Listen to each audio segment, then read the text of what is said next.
მოგესალმებით. ჩვენ დღეს გვინდა გამოვეხმაუროთ ქართული ოცნების მიერ ინიცირებულ რეპრესიულ ცვლილებებს ნარკოპოლიტიკაში და მინდა საზოგადოებას გავახსენო, რომ ბიძინა ივანიშვილი სულ რაღაც რამდენიმე წლის წინ გეგმავდა საქართველოში მარიხუანას პლანტაციის გაშენების გზით ფულის გაკეთებას და აი ამ ინიციატივიდან რამდენიმე წელში ჩვენ გვიანონსებენ ახლა ისეთ ცვლილებებს, რომელიც ამ პრობლემის პოლიტიკური მიზნებით გამოყენებას ემსახურება. ამ ცვლილების მიზანი არის მომხმარებლების დემონიზება და ნულოვანი ტოლერანტობის წლებთან შედარებით გაცილებით უფრო დრაკონული და სახიფათო ცვლილებების შემოღება, რომელიც დაკავშირებული არის სავალდებულო შემოწმებების სისხლისამართლებრივი წესით დასჯასთან. საქართველოში ნარკოპოლიტიკა არის უმძიმეს მდგომარეობაში ქართული ოცნების დამსახურებით.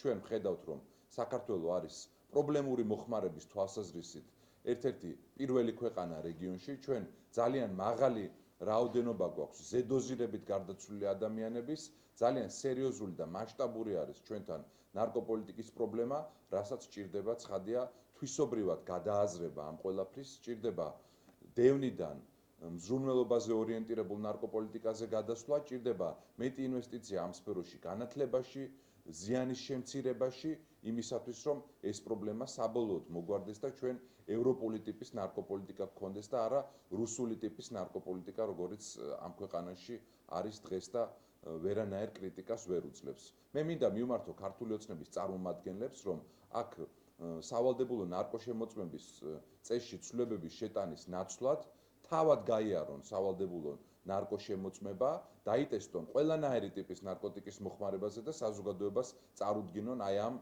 შემოწმების შედეგები. ურჩევ დაიწყოს ქართული ოცნების გენერალური მდივნით კახა კალაძით და შემდეგ გააგრძელონ და საზოგადოებას წარუდგინონ და გაასაჯაროვონ თმისღერის ანალიზის შედეგად ნარკოშემოწმება რა შედეგს გამოიღებს. დაიწყონ ყველანაირი ტიპის ნარკოტიკის მოხმარებაზე ანალიზის გაკეთება და საზოგადოებას აჩვენონ, რომ ეს არ არის პოლიტიკური მიზნებისთვის რაღაც მორიგი კამპანია, არამედ ისინი ამ პრობლემის სერიოზულად მოგვარებას აპირებენ, მაგრამ ცხადია ეს ასე არ არის. ქართულ ოცნებას ეს უნდა იმისათვის, რომ კიდევ უფრო მეტად გაამძაფროს რეპრესიები და პირდაპირ იერიში მიიტანოს იმ საზოგადოებაზე, რომელსაც ამ ქვეყანაში უნდა აი ამ მოღალატეობრივი რეჟიმის ცვლილება და ამას უკვე აკეთებს ნარკოპოლიტიკაში აი ამ დრაკონული სამარცხვინო ცვლილებების გზით. ეს კიდევ ერთხელ აჩვენებს იმას, რომ ჩვენ გვჭირდება ნარკოპოლიტიკის სისტემური რეფორმა, ძლიერ საქართველოს და ლელოს აქვს ეს ხედვა.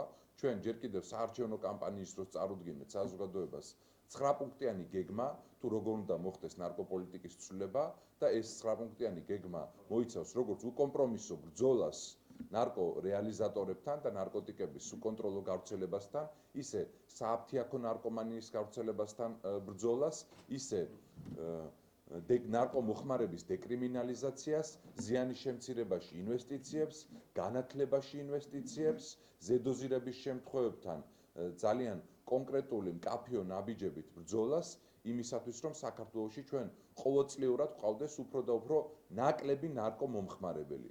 ეს უნდა იყოს სწორედ ნარკოპოლიტიკის ფუნდამენტი, რომ ჩვენ არსებულ მოხმარებლებს უმკურნალოთ, დავეხმაროთ და ამ ქვეყანას ყოველწლიურად ყავდეს ნაკლები და ნაკლები ნარკომომხმარებელი, რაც პირველ რიგში მოიცავს იმას, რომ უნდა მოხდეს ინვესტიციები სხვადასხვა ტიპის საგანმანათლებლო პროგრამებში და საზოგადოების ცნობიერების ამაღლებაში, ჯანსაღი ცხოვრების წესის პოპულარიზაციაში, რასაც ყველაფერს პირდაპირ ებრძვის ქართული ოცნება, რომელიც არის როგორც აი ამ დიდი ნარკოტიკული კარტელების და ქსელების მფარველი, ისე აი ამ სამარცხვინო ნარკოპოლიტიკის ინსპირატორი და ინიციატორი ჩვენ ქვეყანაში.